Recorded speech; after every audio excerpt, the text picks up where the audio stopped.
यो नमः हरिः ओम्। ब्रह्मानन्दं परमसुखदं केवलं ज्ञानमूर्तिं द्वन्द्वातीतं गगनसदृशं तत्त्वमस्यादिलक्ष्यम् एकं नित्यं विमलमचलं सर्वधी साक्षिभूतं भावातीतं त्रिगुणरहितं सद्गुरुं तं नमामि। नमो ब्रह्मादिभ्यो ब्रह्मविद्या सम्प्रदायकर्तृभ्यो वंश ऋषिभ्यो महाभ्यो नमो गुरुभ्यः। सर्वोपप्लवरहित प्रज्ञानघन प्रत्यगर्थो ब्रह्मैवाहमस्मि। अहं पदार्थरहितः सदाशिवसमारम्भाः व्यासशङ्करमध्यमाम् अस्मदाचार्यपर्यन्ताम् वन्दे गुरुपरम्परा। हरिः ओम्। श्रीगुरुभ्यो नमः। हरिः ओम्। ॐ निर्भयानन्दाय विद्महे अचलपरिपूर्णाय धीमहि तन्नो परात्परः प्रचोदयात्। ॐ साईश्वराय विद्महे सत्यदेवाय धीमहि तन्नः सर्वः प्रचोदयात्।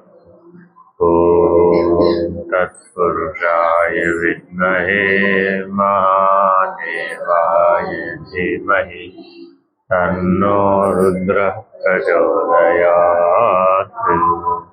हरिः ओम्। श्री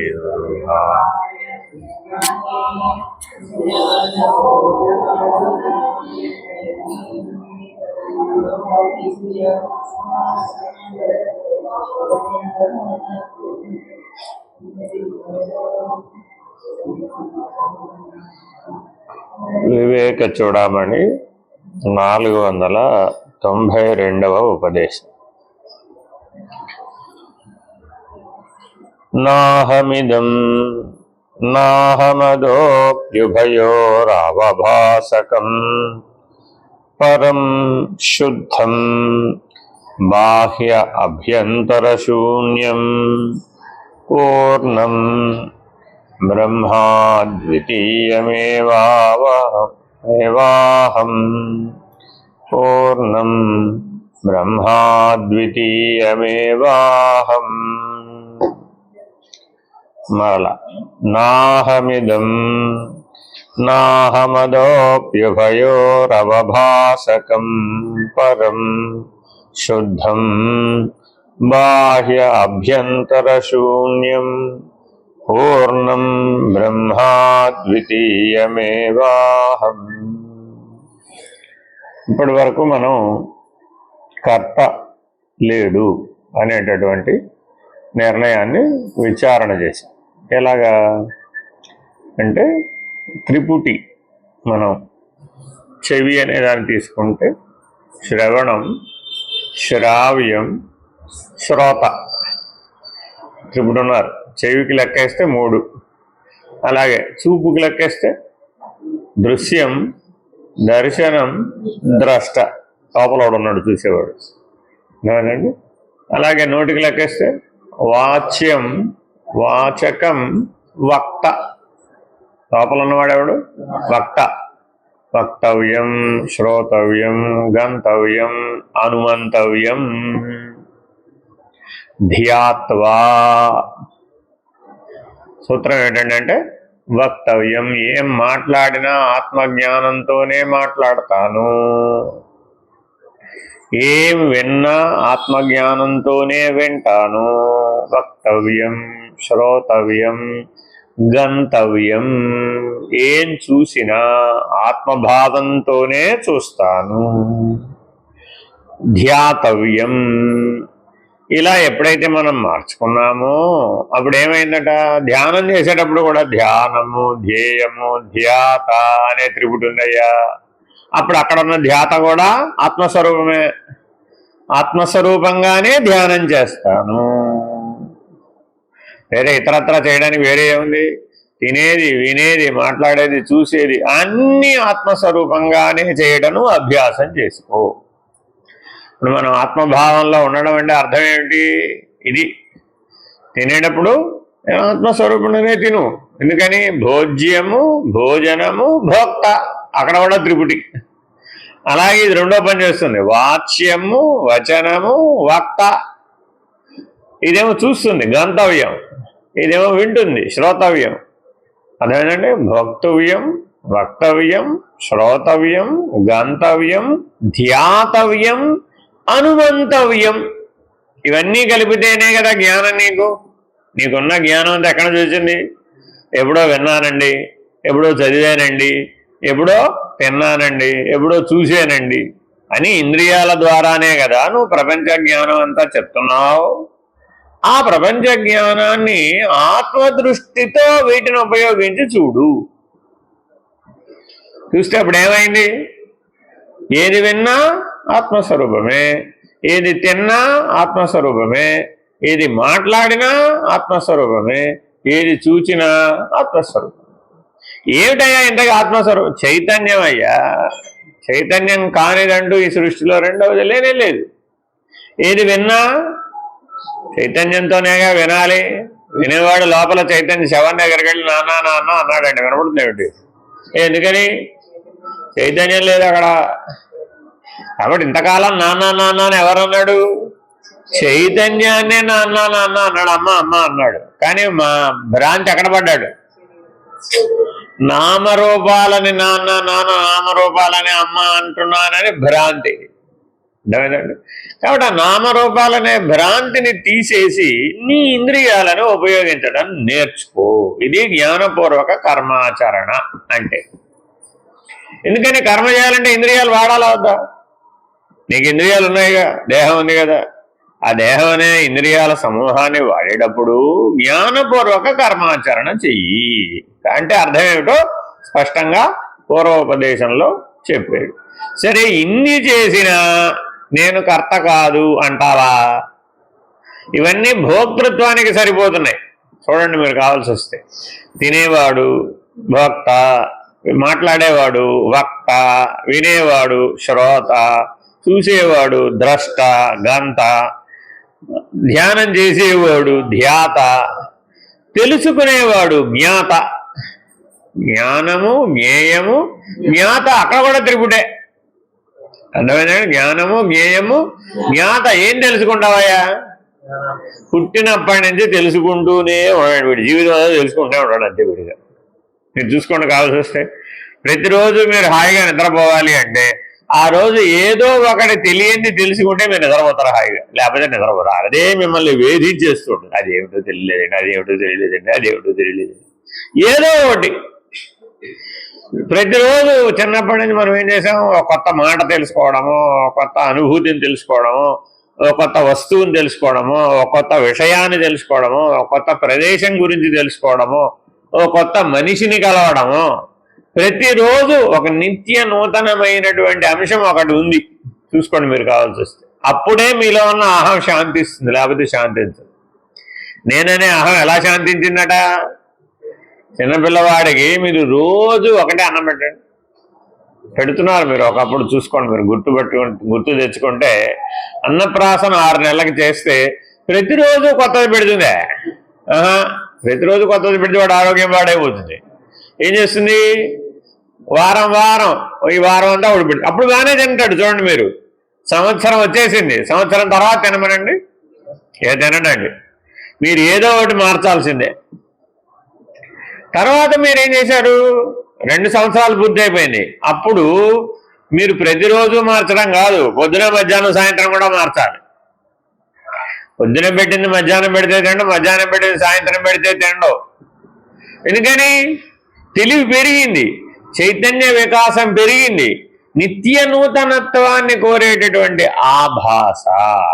నాకు రోజు కొత్తది కావాలి అంటున్నవాడు ఎవడు అసలు ఇంతకి? ఇవే ఇంద్రియాలు కదా, పుట్టినప్పటి నుంచి పోయేదాకా పనిముట్లు ఏమైనా మారినయ్యా? మారలేదు. ప్రపంచం ఏమైనా మారిందా? మారలేదు. సృష్టి ఏమైనా మారిందా? పంచభూతాత్మకమైన సృష్టి ఏమైనా మారిందా? సేమ్ అదే పంచభూతాలే. 5 5 5 25 ఇంద్రియాలు ఇవే, 5 పంచభూతాలు అవే. ఈ రెండింటి మధ్య ఉన్నటువంటి భావనామయమైనటువంటి ప్రపంచం ఏమైనా మారిందా? అది కూడా అదే ఉంది. కాబట్టి స్థూలదేహము ఏం మారలేదు, సూక్ష్మదేహము అయినటువంటి ప్రపంచము ఏం మారలేదు, కారణదేహమైనటువంటి బ్రహ్మాండం సృష్టి కూడా ఏమీ మారలేదు. ఆ సృష్టిగా కారణం ఏంటండి? మరి ఏమీ మారటం లేదు కదా. కానీ ప్రతిరోజు నిత్య నూతనత్వాన్ని కోరుతున్న వాడెవడు? ఏమండి అరటికాయ ఏమిటి వాళ్ళ మెను ఏమిటి అని అడిగారు భర్త గారు.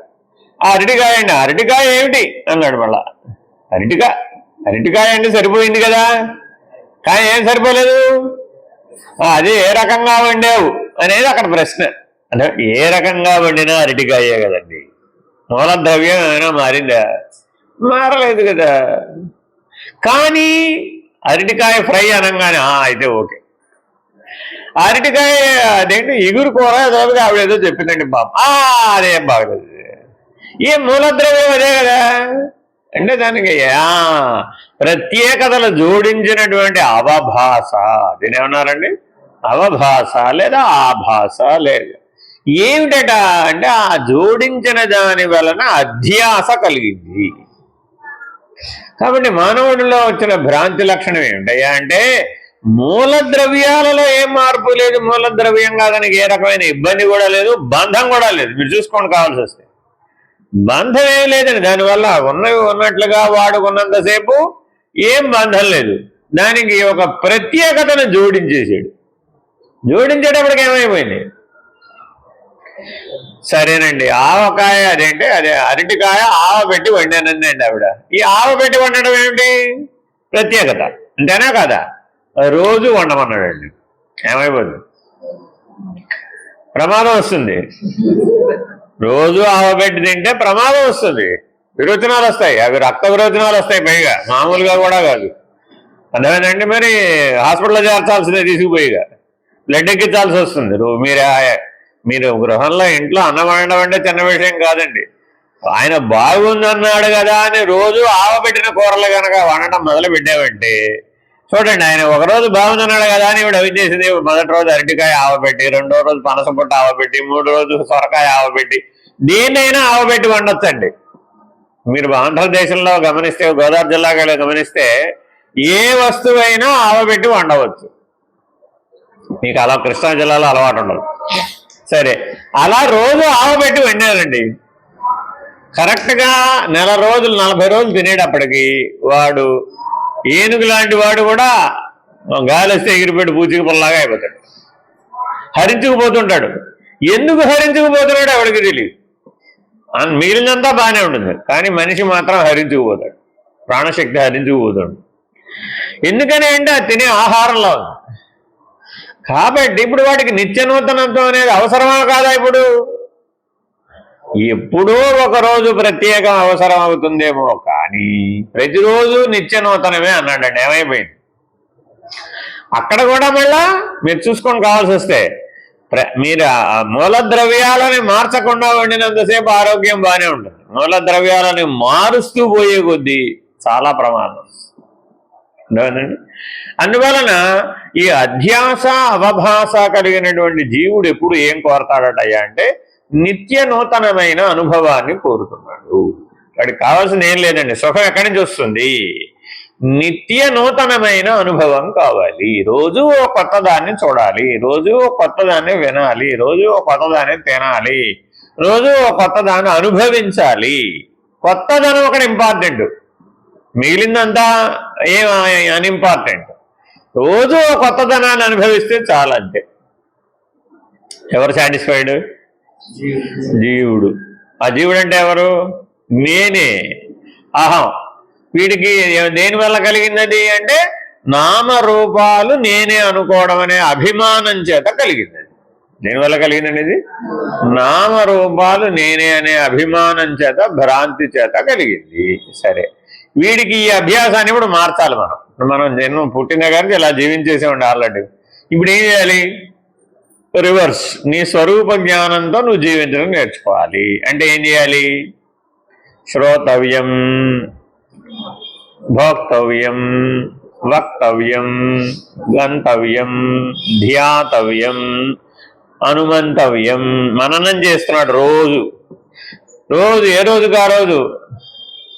మరి ఆ మననం చేసేటప్పుడు కూడా నేను ఆత్మస్వరూపుడు అనే మననం జరగాలి. అప్పుడేమవుతుంది? జ్ఞాతవ్యం. ఇది వరుసక్రమం అన్నమాట. కాబట్టి పొద్దున్న లేచిన దగ్గర నుంచి రాత్రి నిద్రపోయే వరకు నేను ఆత్మనిష్టలో ఉన్నాను అని నువ్వు అనుకోవాలి. అంటే ఈ ఇంద్రియాలను ఈ దృష్టితో వాడి ఆ నామరూపాల యందున్న అభిమానం అనే భ్రాంతిని తీసేయి. అభ్యాసం ఇలా మార్చుకో. ప్రతిరోజు నిత్య నూతనం కావాలి అనే జీవుణ్ణి సనాతనమైనటువంటి స్వరూపానికి మార్చుకో. భ్రాంతిగతమైన జీవుడు ఏం కోరుతున్నాడు? నిత్య నూతనమైనటువంటి దాన్ని కోరుతున్నాడు, అనుభవాన్ని.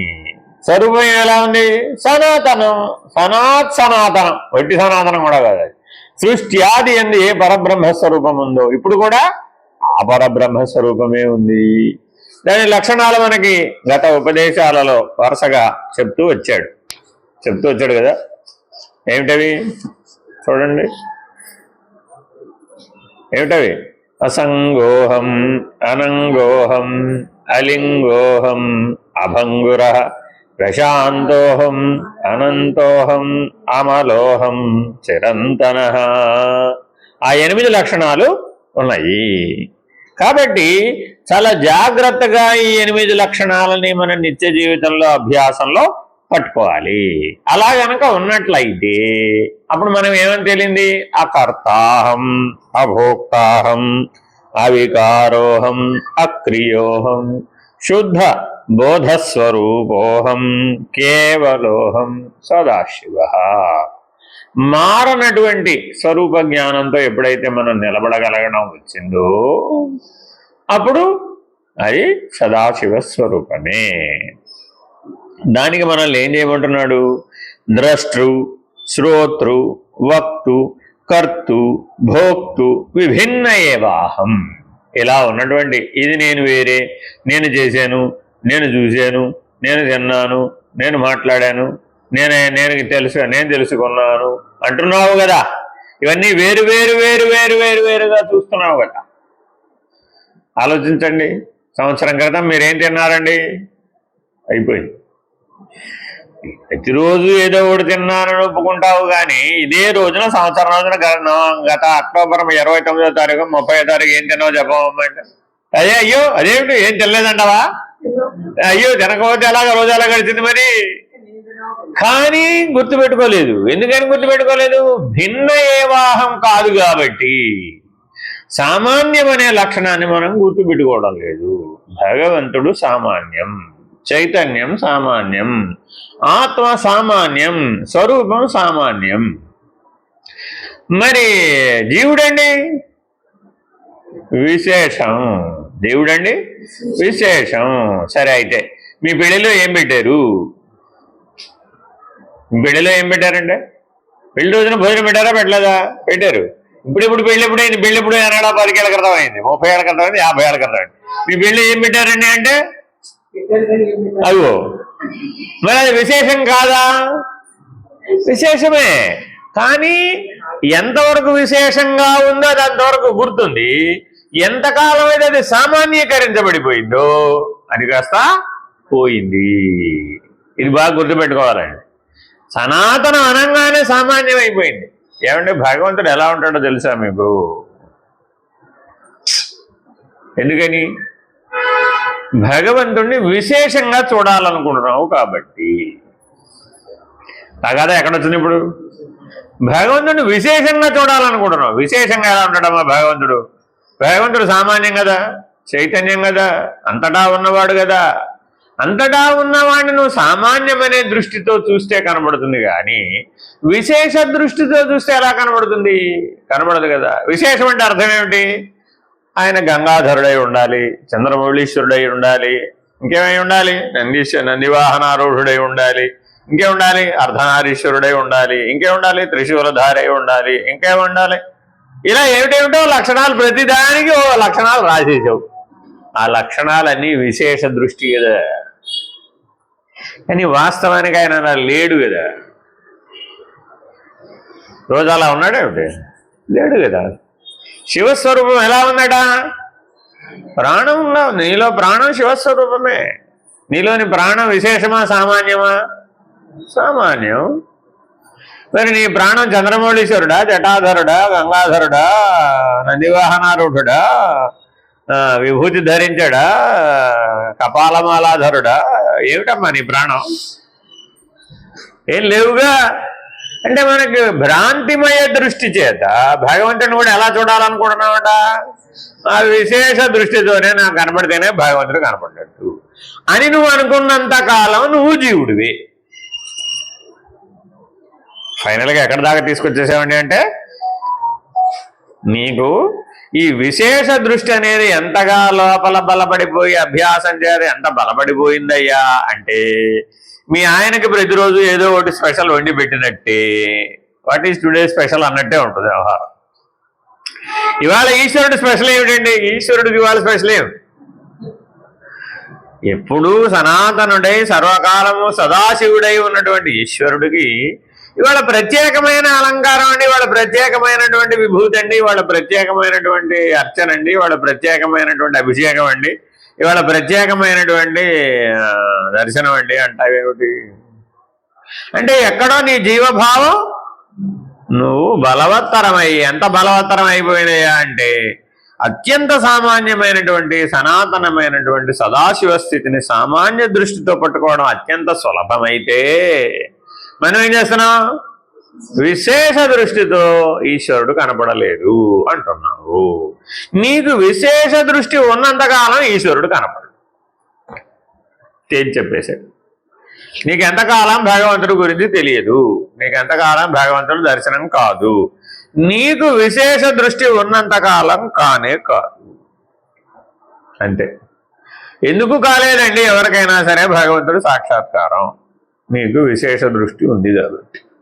అంతే. నీకు పనసపొట్టు ఆవబెట్టి వండితేనే బాగుంటుందనే దృష్టి ఉండిపోయింది అక్కడ, అంతే. అది శ్రోతవ్యంలోనూ అంతే ఉంది, భోక్తవ్యంలోనూ అంతే ఉంది, వక్తవ్యంలోనూ అంతే ఉంది, గంతవ్యంలోనూ అంతే ఉంది, ధ్యాతవ్యంలోనూ అంతే ఉంది, అనుమంతవ్యంలో కూడా అంతే ఉంది. ఎందుకని ఒక దాంట్లో ఉంటే అన్నింటిలో వచ్చేస్తుంది. అందుకని ప్రతి దానిని నువ్వు పరిశీలించు. నీలో ఈ విశేష దృష్టి, ఈ భ్రాంతిమయ దృష్టి, ఈ అధ్యాస, ఈ ఆభాస, ఈ అవభాస, ఈ భ్రాంతి, దీనికి ఎన్ని పేర్లు పెట్టారని 3 పేర్లు పెట్టారు.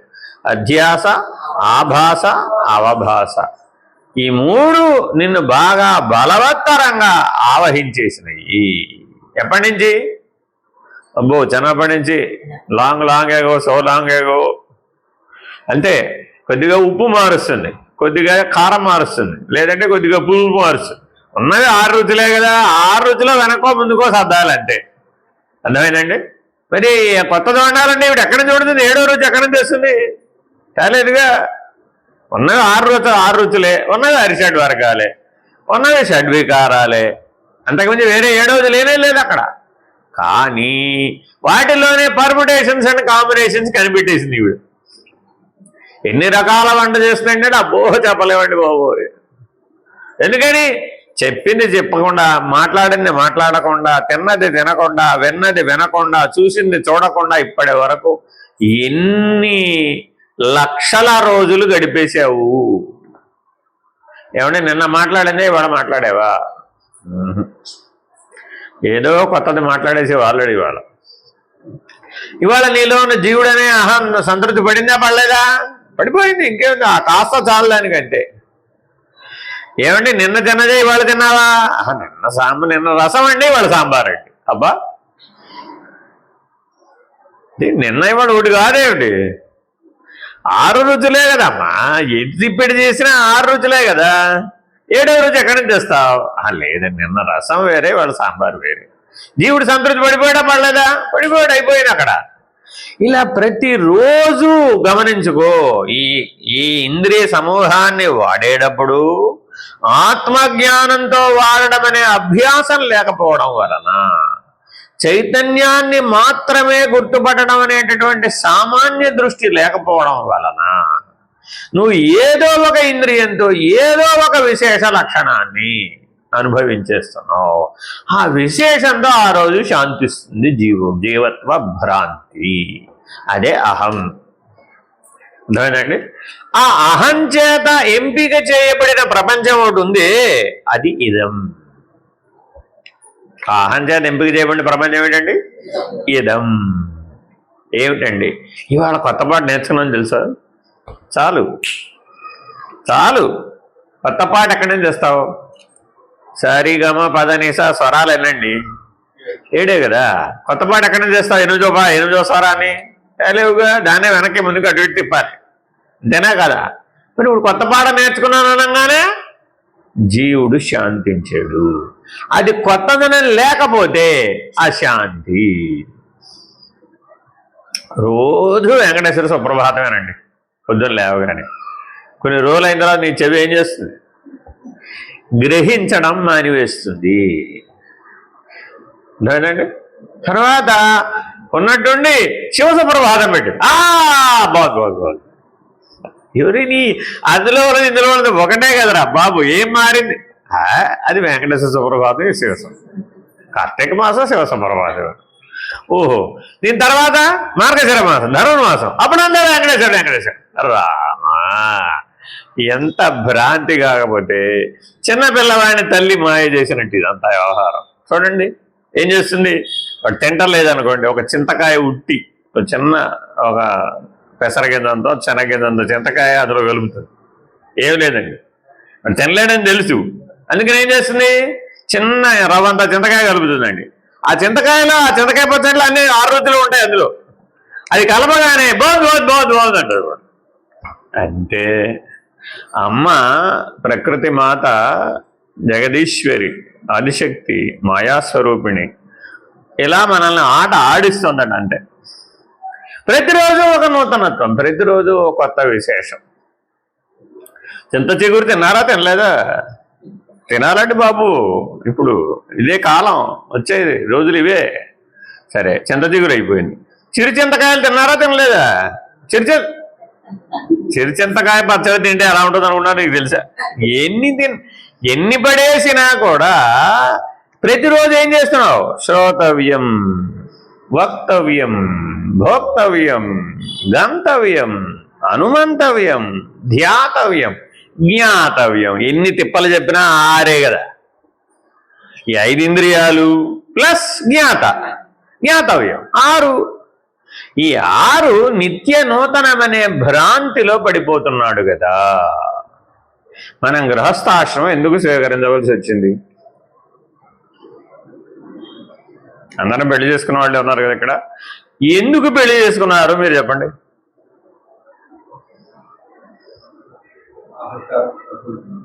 నిత్య నూతనమైన జీవితం జీవిద్దామని. ఇంతకు మించి వేరే ఏమీ లేదు.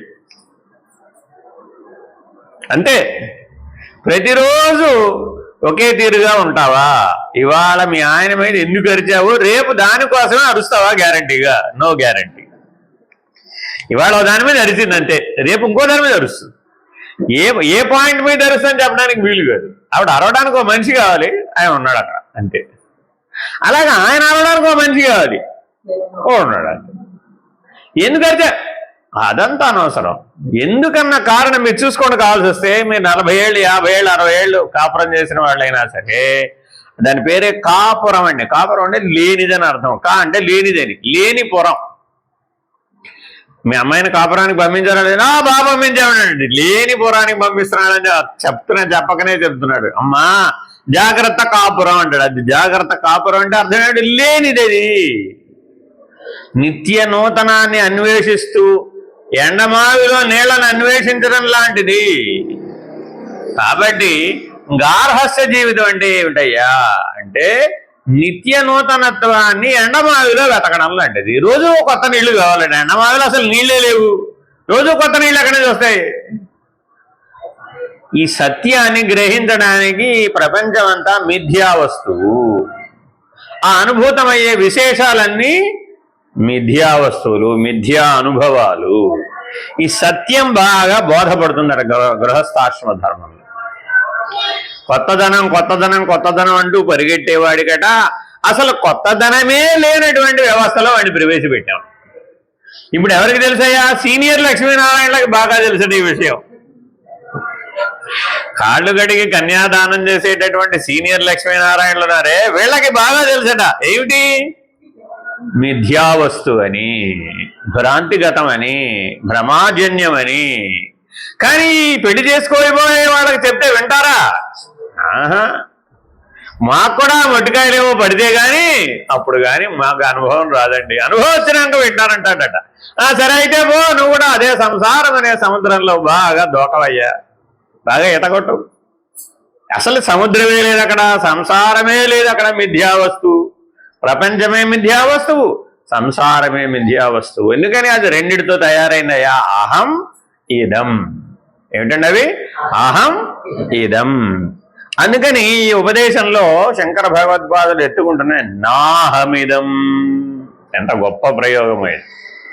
ఇంతసేపు ఎందుకు చెప్పాల్సి వచ్చిందంటే అహం అంటే ఇదం అంటే తెలియదు కాబట్టి. అహం అంటే భ్రాంతిజన్యమైన జీవుడు, భ్రాంతి చేత పొందుతున్నటువంటి అనుభవము కూడా భ్రాంతే, అది ఇదం. దీనికి ఉదాహరణ, గొప్ప ఉదాహరణ చెప్తారండి. అజ్ఞానాన్ మానసోపాధే కర్తృత్వాదీని చాత్మని కల్పంత్యేం భుగతే చంద్రే చరణాదిర్యథాంభస. అక్కడ నిన్న మీరు చూస్తుంటే మేఘాలు పరిగెడుతూ ఉంటాయట గాలిలో, పైన ఆకాశంలో. దాని వెనక చంద్రుడు ఉన్నాడు, అంతేనా కదా? ఈ పరిగెడుతున్న మేఘాల వెంట చంద్రుడు కూడా పరిగెడుతున్నట్టు కనబడుతున్నాడు. ఈ రెండు అనుభవాల్లో ఏది సత్యం? మేఘాలు పరిగెడుతున్నాయి, మేఘాల మాటనున్నది చంద్రుడు కూడా పరిగెడుతున్నట్టు కనబడుతున్నాడు. ఎవడికి? చూస్తున్న జీవుడికి. ముందు వీడేం ఒప్పేసుకున్నాడు? మేఘాలు పరిగెడుతున్నాయి, దాంతోపాటు చంద్రుడు చూశాడు. పరిగెడుతున్నటువంటి మేఘాలతో కూడిన చంద్రుడిని చూస్తే చంద్రుడు కూడా పరిగెడుతున్నట్టుగా కనపడుతుంది. ఇది ఎంత మేరకు సత్యమో అహము ఇదము కూడా అంతే సత్యం. నేను చూశాను అన్నాడుగా, ఆ చూశానన్నవాడు జీవుడేగా, నేననే కర్తగా. అలాగే నేను వివాహం చేసుకున్నాను, నేను 4 ఆశ్రమ ధర్మాలను పాటిస్తున్నాను. బ్రహ్మచర్యం, గార్హస్థ్యం, వానప్రస్థం, సన్యాసం. నేను నేను నేను నేనంటున్నాడు. నేను సన్యసించానండి బాబు, మా ఆవిడ వదిలేశాను. ఇప్పుడు ఆవిడ ఎదురొచ్చింది, సన్యసించిన వాళ్ళ ఆవిడ ఎదురొచ్చిందండి. ఏం చేయాలి ఇప్పుడు? ఏం చేయాలి? ఆవిడ చూస్తే ఈయనకి భయం, ఎదురెడతాడేమిటి? ఎవడాడు మళ్ళీ? అమ్మో అక్కడే పారిపోయేస్తే ఇక్కడ మళ్ళీ మా ఆవిడ ఎదురుకోమంటారు. ఇప్పుడు మళ్ళీ ఆయనకి లోపల మా ఆవిడనే భయం ఉంటే అదేం సన్యాసం అంటే నాకు అర్థం కాదు. అర్థం లేని సన్యాసం ఉందా అంటే? ఎందుకు ఈ మాట అంటున్నాడంటే మృత్యు భయాన్ని సన్యసించడం సన్యాసాశ్రమ ధర్మం అంటే. సన్యాసం అంటే సామాన్యం కాదు, బట్టలు మార్చుకోవడం కాదు. మృత్యు భయాన్ని పోగొట్టుకోవడమే సన్యాసం అంటే. ఎందుకని అదే ఆఖరి ధర్మం, అదే ఆఖరి ఆశ్రమ ధర్మం. సన్యాసికి మృత్యు భయం ఉండకూడదు. మరి ఇప్పుడు గృహస్థాశ్రమంలో ఉన్న వాళ్ళకి మోక్షం ఎలాగా వీలవుతుందంటారా? ఎందుకని? ఏది అహం ఏదో వదిలిపెడితేగా వీడు అసలు ఏ రోజుకి ఆ రోజు ఎంతసేపు పొద్దున్న లేవగానే ఇవాళ కొత్తగా ఏం మాట్లాడదాం, కొత్తగా ఏం వేందాం, కొత్తగా ఏం చూద్దాం, కొత్తగా ఏం తిందాం, కొత్తగా ఏమి ధ్యానం, దేని గురించి మననం చేద్దాం, ఏం ధ్యానం చేద్దాం. నిన్నటి మంత్రం అయిపోయింది, వాళ్ళ మంత్రం వేరే. మళ్ళా ఏ రోజు మంత్రం ఆ రోజే, ఏ రోజు మననం ఆ రోజే. చాలామంది అంటుంటారండి, నేను ఒకటి చేస్తుంటే ఇంకో మంత్రం గుర్తొస్తుందండి అంటాడు. ఒకటి చేస్తుంటే ఇంకో మంత్రం ఎందుకు గుర్తొస్తుంది? నీకు ఉపదేశ మంత్రం ఒకటి ఉంటుందండి, అది చేయమన్నారు అనుకోండి.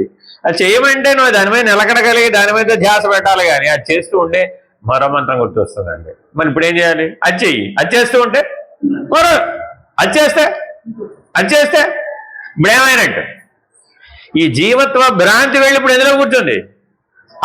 ఆ ఉపదేశం ఏదైతే అహం ఏదాన్ని వదిలించాలో దాంట్లోనే వెళ్ళి కూర్చుంది.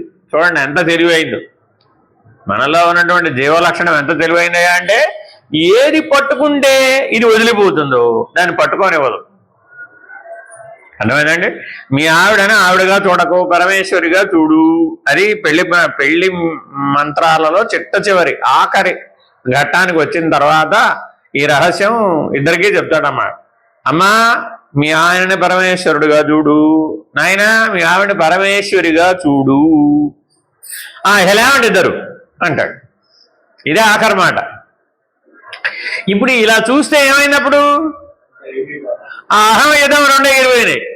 అర్థమైంది? నిత్య నూతనం లేదుగా. పరమేశ్వరుడు పరమేశ్వరి సనాతనం స్వరూపం. అది నీ స్వరూపం ఏమిటి? పరమేశ్వరుడు పరమేశ్వరి. అర్థమైందండి? మరి నీ స్వరూపం గుర్తుకొస్తే అప్పుడేమైంది? నిత్య నూతనం అనేటటువంటి జీవభావం అనేటటువంటి ప్రపంచభావం అనేటువంటి సంసార భావం అనేటటువంటి గార్హస్యం అనేటటువంటి పరిమితి ఎగిరిపోయింది. విశ్వకుటుంబీకుడివి నువ్వు, అసలే విశ్వేశ్వరుడివి, అమ్మ విశ్వేశ్వరి. మరి మీరిద్దరు అలా భావించినప్పుడు అప్పుడు ఏమైంది? అప్పుడు ఏ గొడవ లేదు, అహం లేదు, ఏదో లేదు. ఈ మాట చెప్తే నేను కావాలంటే మీకు గుర్తుందా? ఇప్పుడు ఏమంటే మీ పెళ్లి రోజున మీకు బ్రాహ్మణుడు చెట్ట చివరకు ఒక మాట చెప్తాడు. ఎప్పుడు చెప్తాడో చెప్పండి చూద్దాం. ఈ మాట తెలుసా మీకు? తెలీదా? మర్చిపోయారా? కృష్ణ కృష్ణ. బ్రహ్మముడి విప్పేస్తాడండి. వేస్తాడు కదా మధ్యలో. వేసిన తర్వాత అంత కార్యక్రమం అంతా అయిపోతుంది. అయిపోయిన తర్వాత ఏం చేస్తాడు? చివరికి గృహప్రవేశం కూడా అయిపోతుందండి. మీరు ఇంటికి వచ్చేస్తారు. ఇంటికి వచ్చేసి గృహప్రవేశం అయిపోయిన తర్వాత మరి ఇద్దరు గెట్ రెడీ అవ్వాలి కదా. ఇక ఈ ముడేసింటే ఎట్లా గెట్ రెడీ అవుతారు? ఇక ఇది తీసేసేటప్పుడు చెప్తాడు. బ్రహ్మముడి తీసేసే అందులో కన్న పిలక పెడతారు కదా, ఆ పిలక తీసేసినప్పుడు చెప్తాడు అనమాట. ముడి తీసేశానని అనుకోవద్దు, ఈయన పరమేశ్వరుడు, నువ్వు పరమేశ్వరి, వెళ్ళండి అని ముడి విప్పిస్తాడు. అంటే అర్థం ఏంటి? ఆ దుంప జనన మరణాలకు కారణమయ్యే దుంప, జీవభావం అనేటటువంటి దుంప. నీ దుంప తెగ అనేవాళ్ళు పూర్వం. నీ దుంప తెగడం అంటే అర్థం ఇదే. ఆ జీవభావం అనే దుంప తెగిపోయిందట. తెగిపోయి ఏమైపోయింది? ఇద్దరూ స్వరూప జ్ఞానాన్ని పొందారు, ఇద్దరూ మోక్షాన్ని పొందారు, ఇద్దరూ తమ యొక్క పరమేశ్వర స్థితిని చేరుకున్నారు, పరబ్రహ్మ స్థితిని నిర్ణయం అయింది.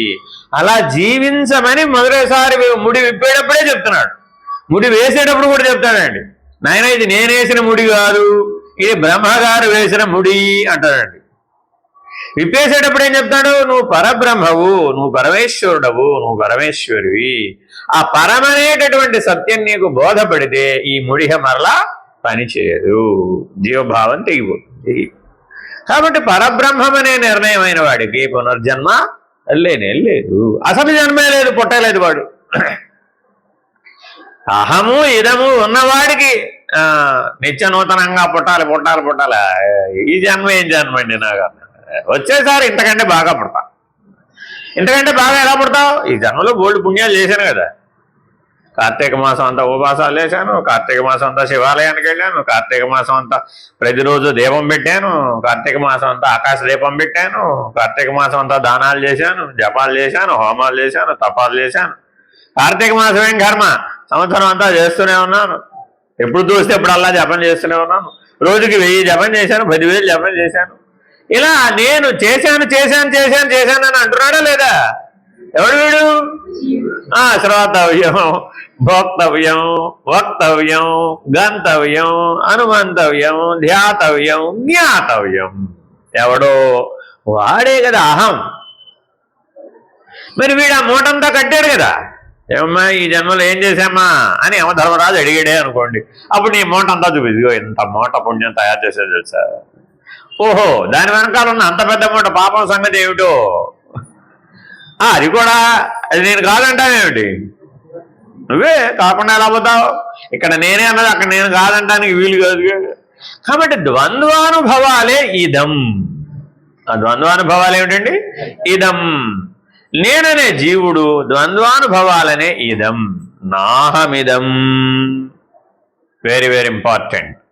ఇదంటమే ఇంత కష్టమంటే నాహమదోప్యుభయోరవభాసకం. ఇంకో మెట్టు ఎక్కిస్తున్నాడు. ఎలా అంటే, ఏమయ్యా ఇదం అంటే అవతల కూడా ఒకటి ఉండాలిగా, ఇది అంటుంటే అది అనే ఒకటి కూడా ఉండాలిగా, చెప్పకనే చెప్పినట్టేగా. ఇది అంటున్నాడంటే అది, వీడు అన్నాడంటే వాడు, వాడున్నాడనే అర్థం. ఇక్కడ త్వం గురించి చెప్తున్నాడండి. అహం ఇదం దేని గురించి చెప్తున్నాడు? త్వం గురించి చెప్తున్నాడు. త్వం గురించి చెప్తున్నాడంటే దీనికి ఆధారమైన తత్వం ఒకటి ఉండాలిగా. వీడు ఆధారపడ్డవాడు. ఈ జీవుడేమో స్వయంగా చేసాడేమిటి? లేదుగా.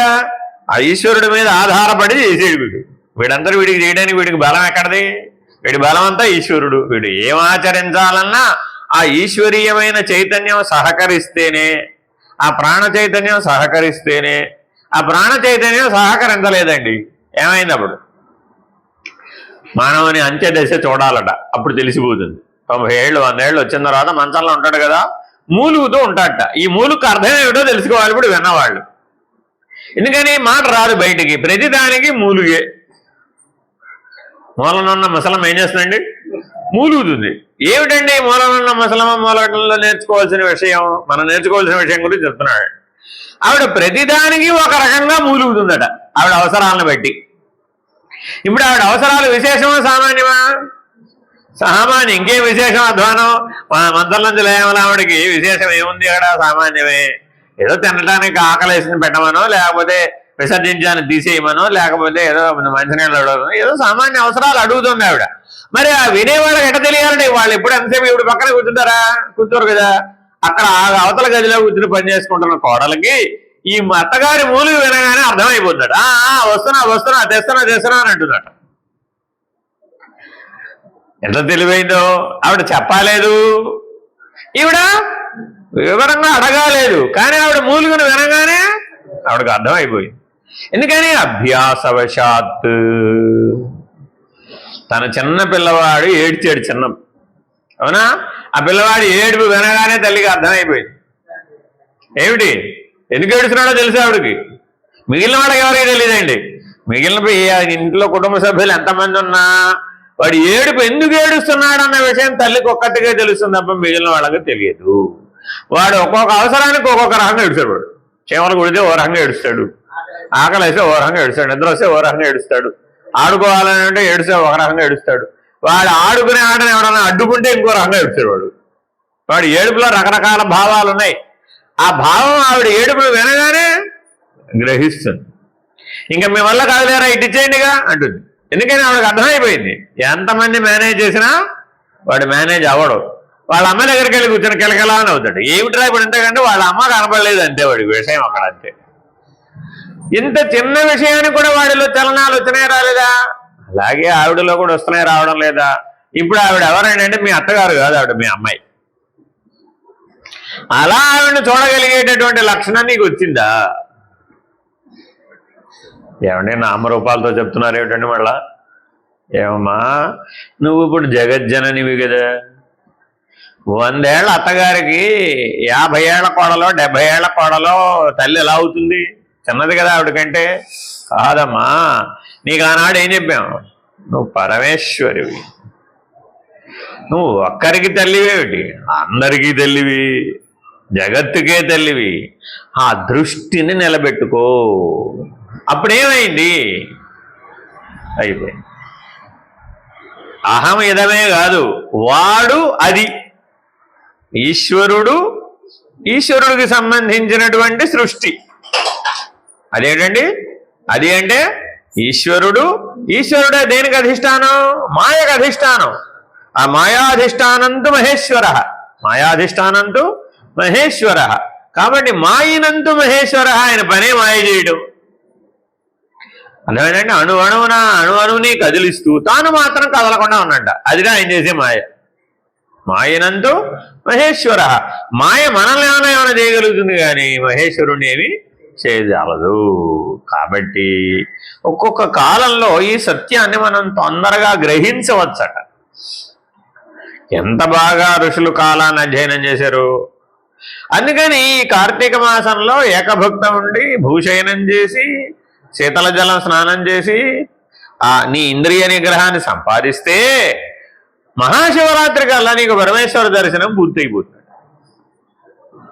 ఒక్క 4 నెలలు జాగ్రత్తగా ఉంటే చాలట. ఈ 4 నెలలు ఎవడైతే జాగ్రత్తగా ఉంటాడో మహాశివరాత్రికి మోక్షాన్ని పొందేసేయచ్చు అని సాధన ప్రారంభం. కార్తీక మాసంతో ప్రారంభమైంది. మరి ఈ 4 నెలలు సరిగ్గా ఉంటే అహం ఇదం తెలిసిపోతుంది.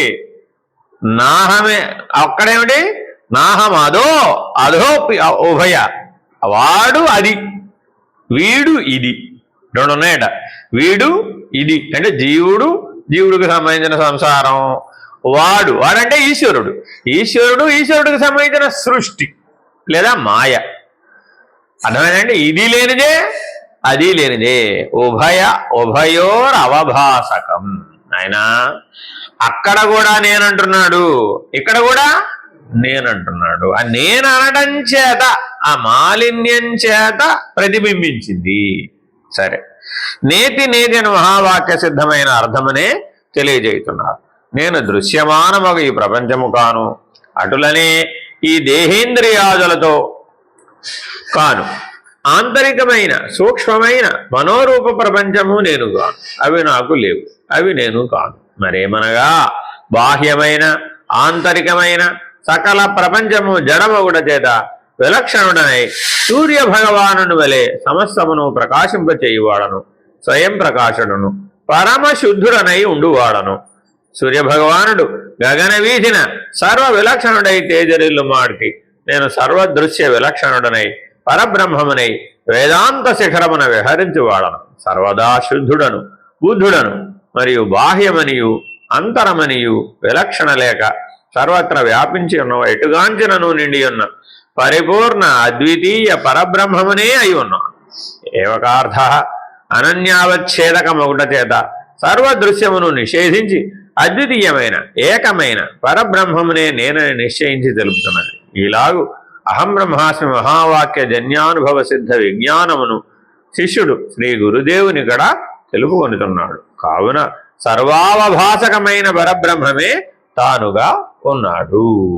బాగా జాగ్రత్తగా గుర్తించాలట. అహం బ్రహ్మాస్మి అని జపం చేయటం కాదయ్యా బాబు, నీ లోపల ప్రపంచాన్ని లేనిది.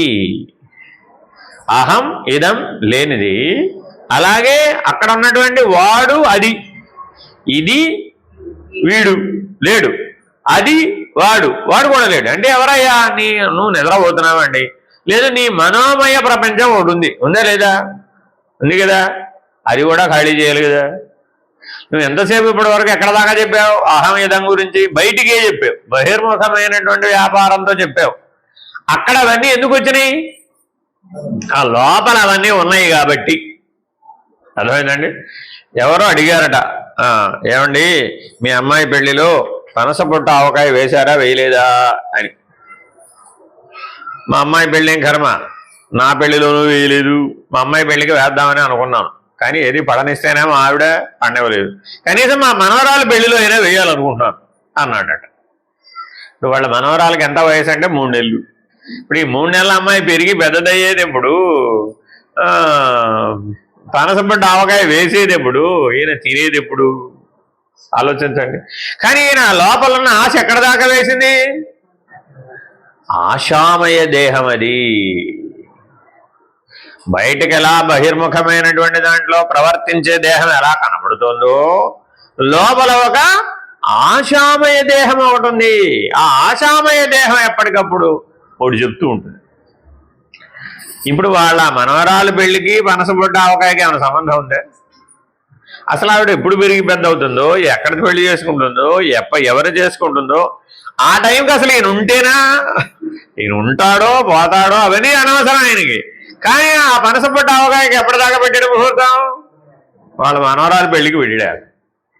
సరే, వాళ్ళ స్నేహితుడు ఏమన్నాండి, ఇప్పుడు దానికోసం 30 ఏళ్ళ అవతల జరిగే పెళ్లి దాకా ఎందుకయ్యా, మా ఇంట్లో ఉంది, నేను రేపు తెచ్చిస్తాలే తిందుగానిలే అన్నాడు. అలా కుదరదు. నాకు ఎప్పుడు సంతోషం? నాతో పాటు మా మనవరాలు మా పెళ్లిలో వచ్చిన వారందరికీ 1000 మందికి పనసపొట్టు ఆవకాయ వడ్డిస్తే వాళ్ళు తిని ఆహా ఏం వడ్డించారండి పనసపొట్టు ఆవకాయ, ఎక్కడా తినలేదు మేము అని అంటే ఆ ప్రశంసే కదా నాకు. నన్ను సంతోషపరిచేది ఏమిటి? ప్రశంస. ఎందుకంటే సామాన్యం 1000 మందికి పనసపడ్డా ఒకే పడ్డా అంటే చిన్న విషయం కాదు. పెళ్లి ఖర్చు అంతా ఒక ఎత్తు, ఈ పనసపడ్డా ఒకే ఖర్చు ఒక ఎత్తు, అంత అవుతుంది. అది మరి చిన్న విషయం అది. చూడండి లోపల ఎక్కడికి వేశాడు అంటే మన లోపల ఆశామయ దేహం ఎలా ఉంది, ఇలా ఉంది. సాక్షాత్తు కుబేరుడినే అయిపోవాలి అనుకున్నట్టు. రోజు కుబేరుడికి పూజ చేస్తారండి చాలా మంది.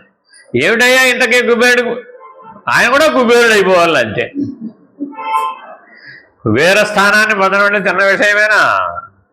ఎంత చిన్న విషయం అండి. కాబట్టి ఇలా తెలియకుండానే లోపల ఏమైపోయింది, ఆశామయ దేహం. యక్షరక్షాంసి రాజస ప్రేతాన్ భూతగణాన్ స్యాన్యే యజంతే తమసా జనా. ఇలా ఆశామయ దేహం ఎవరిని పట్టుకుంటే తన కోరికలు నెరవేరతాయో వాళ్ళని ఆరాధించేటటువంటి పనిలో పడిపోతుంది. కుబేరుడు యక్షుడు. రజోగుణ లక్షణం బలంగా ఉన్న వాళ్ళందరూ మరి అలాగే కొలుస్తారు. మహాలక్ష్మి స్వరూపాన్ని కొరవయ్యా అంటే లేదండి నేను అష్టలక్ష్మి స్వరూపాన్ని కొలుస్తాను. మహాలక్ష్మి సత్వగుణం, అష్టలక్ష్ములు రజోగుణ ధర్మం. అదేంటంటే అందులో కనబడుతుంది కదండి, ధనలక్ష్మి, ధాన్యలక్ష్మి, సంతానలక్ష్మి, విజయలక్ష్మి, విద్యాలక్ష్మి. మన కావాల్సిన పేర్లన్నీ అందులో కనబడుతున్నాయి కదా. మరి ఆ 8 లేకపోతే నా జీవితం ఏమైపోతుంది. అప్పుడు ఎక్కడ దాకా వచ్చేసాడు, అహం ఇదం. ఆ లోపలన్న ఆశామయ దేహం. కాబట్టి పునరపి జననం పొందుతోంది ఏదట, ఈ మనోమయ పురుషుడు ఎవడైతే ఉన్నాడో జీవుడు, వాడే పునరపి జననం పునరపి మరణాన్ని పొందుతున్నాడు. కాబట్టి జ్ఞానం ద్వారా పోగొట్టవలసింది ఎవరిని, ఈ మనోమయ పురుషుడిని ఖాళీ చేయాలి, ఆ మనస్కం చేయాలి. ఈ జీవుడు క్షర పురుషుడు, వీడు అనుక్షణం ఆశామయ దేహం అవతారం మారిపోతూ ఉంటుందండి. మీరు చూసుకోండి కావాల్సి వస్తే. ఏ రోజు ఇవాళ కలిగిన ఆశ రేపు కలగదు. ఇవాళ తిన్నాడు వెన్నాడు చూసేసాడు, అంతా అయిపోయింది. వాడు రాత్రి హాయిగా పడుకున్నాడండి. పొద్దున్న లేస్తూనే ఒక నూతన అవతారంతో మళ్ళీ లేస్తాడు. ఎవరు వాడు లేచేది, ఈ ఆశామయ పురుషుడే, వేరే ఇంకేం లేదు. చూసుకోండి మీరు. వాడు ప్రతిరోజు ఉదయం లేస్తూనే ఒక నూతనమైనటువంటి కార్యక్రమం, కార్యకలాపం, కార్యాచరణ ప్రణాళిక, ఒక నూతనమైన అనుభవము, నూతనమైన అనుభూతితో మరలా వ్యవహారం అంతా చేసేసాడు. మళ్ళీ రాత్రి నిద్రపోయేప్పుడు కన్ఫర్మేషన్, పునరాలోచన చేస్తూ ఫలానాది అవ్వలేదు కదా, ఫలానాది అవ్వలేదు కదా, ఫలానాది అవ్వలేదు కదా, రేపు రేపు రేపు టుమారో. ఎక్కడికి పోయింది, రేపు ఎక్కడికి పోతుంది. రేపు ఉదయం లేస్తే ఈ సత్యాన్ని మర్చిపోయాడు. అంతా తన చేతిలోనే ఉందన్నట్టుగా రేపు ఆ పని చేస్తాను, ఎల్లుండి ఆ పని చేస్తాను, అవతల ఆ పని చేస్తాను, అవతల ఈ పని చేస్తాను అంటూ ఉంటాడు. ఈ ప్రణాళికలన్నీ వేస్తున్నవాడు ఎవడిప్పుడు, ఆశామయ పురుషుడు, మనోమయ పురుషుడు, క్షర పురుషుడు. కాబట్టి వాణ్ణి లేకుండా చెయ్యాలి. నేనెవరిని ఇప్పుడు, ఆ అంతరములో ఉన్నటువంటి ఆ మనోమయ పురుషుడు కాదు, ఈ బాహ్యములో ఉన్నటువంటి ఆభాస చెందిన ప్రతిబింబ పురుషుడు నేను కాదు. వీడు ప్రతిబింబుడే, వాడు ప్రతిబింబుడే. అర్థమైందండి. మేఘజల ప్రతిబింబుడు ఒకడైతే ఘటజల ప్రతిబింబుడు మరొకడు, అద్దంలో ప్రతిబింబించిన వాడు మరొకడు, గోడ మీద ప్రతిబింబించిన వాడు మరొకడు. ఎక్కడైతే ఏ ప్రతిబింబుడేగా. ఆలోచించండి. ఇలా జాగ్రత్తగా గమనిస్తే ఈ ప్రతిబింబ సమానమైనటువంటి అహం జీవుడిని లేనివాడిగా చేయాలి. జాగ్రత్తగా పరబ్రహ్మమే నేను అనేటటువంటి స్వరూప జ్ఞానం దాకా పరిణామం చెందాలి. 4 రకాల ప్రతిబింబులను పోగొట్టాలట. ఆ 4గురిని పోగొడితే కానీ వీలు కాదట. అందుకని 5వ స్థితికి చేరేంత వరకు అది వీలు కాదు. అక్కడే పరమనేది నిర్ణయం అవుతుంది. ఆ 4 ఏమిటయ్యా, స్థూల శరీరం నేను, వాడో ప్రతిబింబుడు. సూక్ష్మ శరీరం నేను, వాడో ప్రతిబింబుడు. కారణ శరీరం నేను, అదో ప్రతిబింబం. మహాకారణ శరీరం అదో ప్రతిబింబం, అది 5వ ప్రతిబింబం. 4వ ప్రతిబింబం. ఆ 4 దాటితే 5వది పరం, తుర్యాతీతం. అది మాత్రమే సత్యమైనటువంటిది. అందుకే మీరు ధ్యానపాఠంలో తుర్యాతీతం దాకా చదివేసుకుంటావు. చదివేస్తే అయిపోవాలిగా, మీరు లేకుండా పోవాలి. మరి పోయినట్టేనంటావా? రోజు చదివేస్తున్నావు ధ్యానపాఠం, అక్కడ 15 నిమిషాల్లో మొత్తం అంతా అయిపోతుంది. 15 నిమిషాల్లో ఇప్పుడు 4 వెళ్ళిపోయినట్టేనంటావా? ఏది అహం ఏదో ఇక్కడే పోలేదు. స్థూల శరీరం దగ్గర ఉన్న అహం ఏదో ఎక్కడి నుంచి వచ్చినాయ్యా? స్థూల శరీరం, స్థూల ప్రపంచం, స్థూల వ్యవహారం. సూక్ష్మ ప్రపంచం, సూక్ష్మ శరీరం, సూక్ష్మ వ్యవహారం. కారణ శరీరం, కారణ ప్రపంచం, కారణ వ్యవహారం, మహాకారణ శరీరం, మహాకారణ ప్రపంచం, మహాకారణ వ్యవహారం. 4 చోట్ల ఉందట. జీవుడుగా, దేవుడుగా. మహాకారణ స్థితిలో దేవుడుగా ఉంది, మొదటి 3 జీవుడుగా ఉంది. Very very important. ఈ 2 ఎగరగొట్టాలట. జీవేశ్వరుల్ని ఇద్దరిని ఎగరగొడితే కానీ అప్పుడు 5వ స్థితి అయిన తురియాతీతం పరం అనేటటువంటి నిర్ణయానికి వీలు కాదు. ఇప్పుడు మనం ఎక్కడ ఎగరగొట్టలేకపోతున్నాం?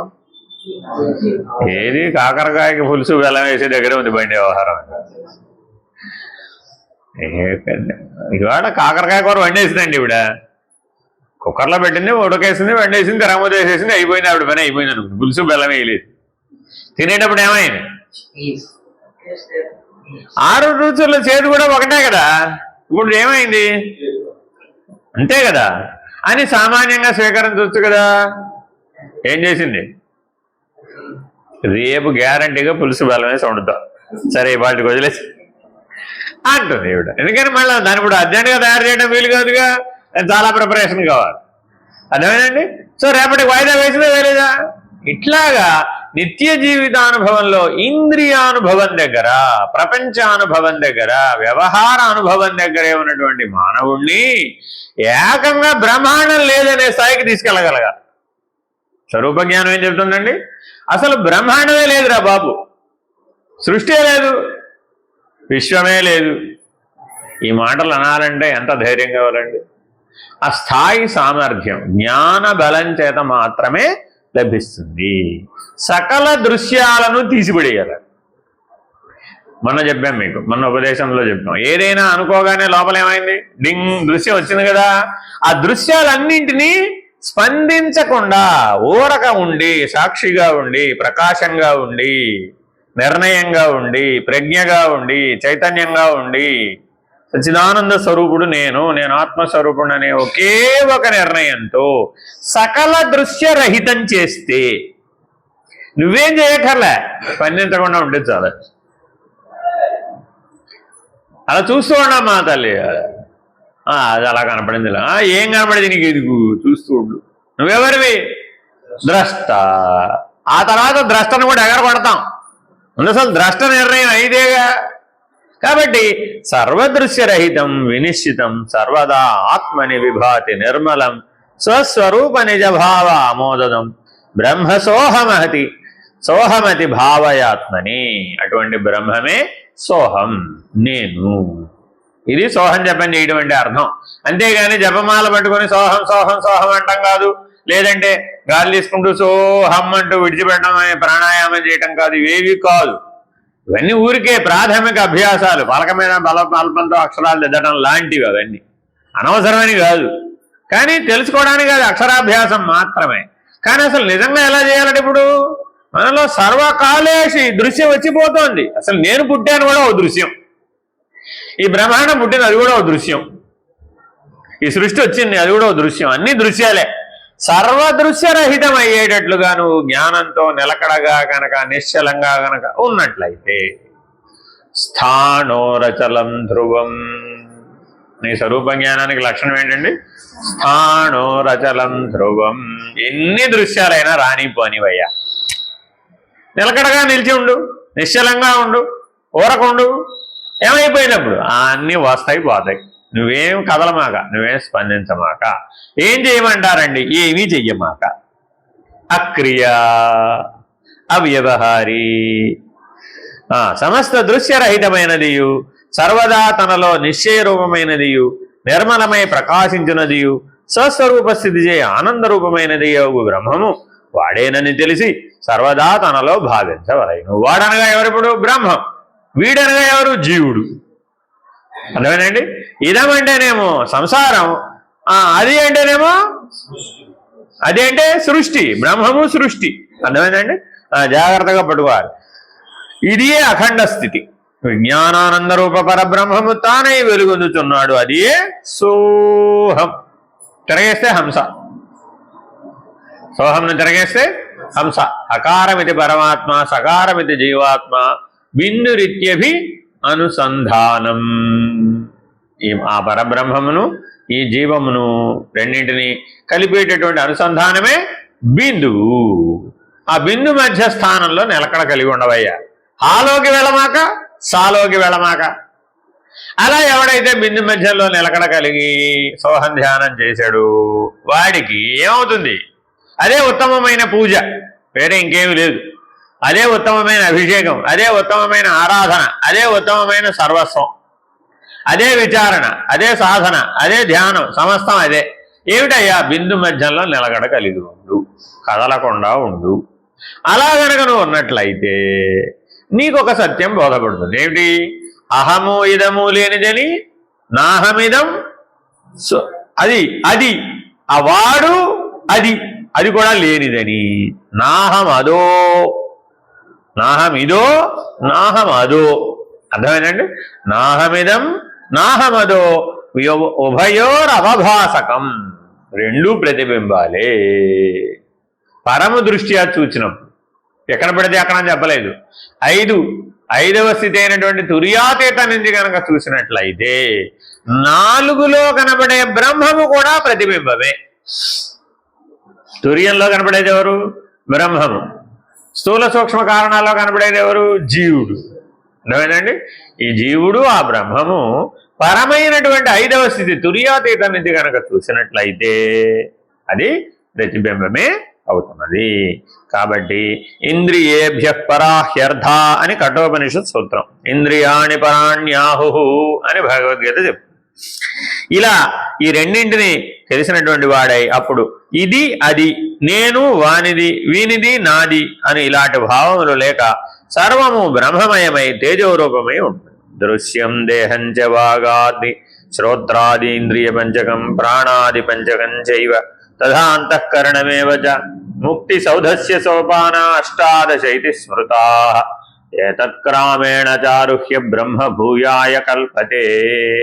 ముక్తి అను మహాసౌధమును ఆరోపించుటకై మనందరం నేను ఏ దృష్టితో ఇప్పుడు వివేకచూడమని చదువుకుంటున్నాం? మన లక్ష్యం ఏమిటి? ముక్తి. అదేంటండి? బంధరాహిత్యం. దీని ఏమంటారండి? బంధరాహిత్యం. ఈ బంధరాహిత్యం అనేటటువంటి స్థితిలో మనం ఉండాలి అంటే దృశ్యము, కర్మేంద్రియ పంచకము, జ్ఞానేంద్రియ పంచకము, ప్రాణ పంచకము, మనోబుద్ధులు అను 18 మెట్లను దాటవలయును. అయ్యప్ప స్వామి గుడికి ఎన్ని మెట్లండి? పైన ఏం రాసి ఉంటుందండి? తత్వమసి. ప్రారంభంలో ప్రధాన ద్వారం దగ్గర తత్వమసి అని రాసి ఉంటుంది. 18 మెట్లు ఎక్కమన్నాడు. ఎక్కువ వస్తే అప్పుడు నీకు నా దర్శనం కలుగుతుంది బా అన్నాడు. ఏమిటి 18? ఇదిగో ఇవే. కర్మేంద్రియ పంచకం 5. ఏమిటవి? కాళ్ళు చేతులు, అదేనండి. వాక్ పాణిపాద పాయోపస్థలు మీ అందరికి బాగా తెలిసినవే. అర్థమైందండి. తర్వాత జ్ఞానేంద్రియ పంచకం. ఇందాక నుంచి అదేగా చెప్తున్నాం. కర్మేంద్రియ పంచకం కంటే జ్ఞానేంద్రియ పంచకం బలమైనవండో. చూసుకోండి, కావాల్సి వస్తాయి మీరు. చేతులు కాళ్ళు వ్యవహారం కంటే కళ్ళు ముక్కు వ్యవహారం బలమైన వ్యవహారం. అంత సులభంగా ఏం వంచలేరు దాన్ని. వీటిని కదలకుండా కూర్చోబెట్టాయంటే కాళ్ళు కట్టేసి కూర్చోమంటే 1 గంట సేపు కూర్చోమంటే కూర్చుంటావు, 3 గంటలు కూర్చుంటావు, 6 గంటలు కూర్చుంటావు, 10 గంటలు కూర్చుంటావు, రోజంతా కూడా కూర్చోగలగచ్చు. హిమాలయాల్లోకి వెళ్ళి చూస్తే 6 నెలలు, సంవత్సరం, 10 సంవత్సరాలు, 20 సంవత్సరాలు, 30 సంవత్సరాలు కదలకుండా కూర్చునే వాళ్ళు కూడా ఉండవచ్చు. కానీ ఏం కట్టగలగాలి? జ్ఞానేంద్రియ పంచకాన్ని కట్టగలగాలి. సరే, ఆ 5 మనకు తెలిసినవే. ఈ ఒకవేళ అవి కట్టేమే అనుకోండి, ప్రాణ పంచకాన్ని ఏం చేద్దాం మరి? లోపల ప్రాణ పంచకం ఉంది. అవేమిటవి? ప్రాణ అపాన సమాన వ్యాన ఉదానములు. ఆకలి వేసేస్తూ ఉంది. మరి టైంకి వచ్చేటప్పటికల్లా టంచనగా ఆకలి వేసేస్తుంది, టంచనగా విసర్జించాలి, టంచనగా ఆలోచించాలి. అన్నీ ఆ ప్రాణ పంచకంతోనే ముడి. ఆ ప్రాణ పంచకం నేను కాదనగలగాలట. తర్వాత దేవనాలు 3, 5, 15 అయిపోయినాయి. అర్థమేనండి. మనోబుద్ధి 16, 17. ఇదే సూక్ష్మ శరీరం. అర్థమేనండి. దీనికి ఆధారం ఏమిటి? దృశ్యం. అది మర్చిపోకూడదు. జ్ఞానం రావాలి అంటే దృక్ స్థితికి చేరుకోవాలి మనం. ఆ దృక్ తుర్యాతీతం. ఆ దృక్ ఏమిటండి? తుర్యాతీతం.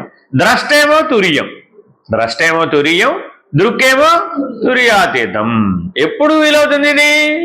ముందు ఈ దృశ్యాన్ని ఎక్కడ పట్టుకోయారు ఫస్ట్. మిగిలిన వాటి జోలికి వెళ్ళమాక. కర్మేంద్రియాలు, జ్ఞానేంద్రియాలు, ప్రాణాలు, వాటి జోలికి వెళ్ళమాక. వాటి జోలికి వెళ్తే అవి నిన్ను లాక్కుపోతాయి. ఎందుకని? పూర్వం నుంచి వాటి వెనకాల పోవడానికి అలవాటు, వెనక్కి తీసుకోవడం అలవాటు లేదు కదా. కాబట్టి అవన్నీ నీలో అసలు నీకు చేతులు ఉన్నాయని ఎలా తెలుసు? దృశ్యం. నీ కళ్ళు నేను ఎలా తెలుసు? దృశ్యం. ప్రతిదీ ముందు లోపల ఒక దృశ్యంగా వస్తున్నది. ఈ దృశ్యరహితం దగ్గర పట్టుకున్నావంటే బిందు మధ్య స్థానంలో కనుక నిలకడ చెంది సర్వదృశ్యరహితం అయ్యేటట్లుగా కనుక నిలబడగలిగావంటే విచారణ శక్తి ఇక్కడ ఉపయోగించాలట. ఆత్మవిచారణని ఉపయోగించి సమస్తమును దాటిన వాడెవడో వాడు బ్రహ్మస్వరూపుడు అవుతున్నాడు. కావున సర్వమును అతిక్రమించిన వాడే బ్రహ్మమగును. హరి ఓం. శ్రీ గురుభ్యో నమః. హరి ఓం. పూర్ణమద పూర్ణమిదం పూర్ణాత్ పూర్ణముదచ్యతే పూర్ణస్య పూర్ణమాదాయ పూర్ణమేవావశిష్యతే. ఓం తత్సత్. ఓం శాంతి శాంతి శాంతి. హరి ఓం. శ్రీ గురుభ్యో నమః. హరి ఓం. నారాయణ.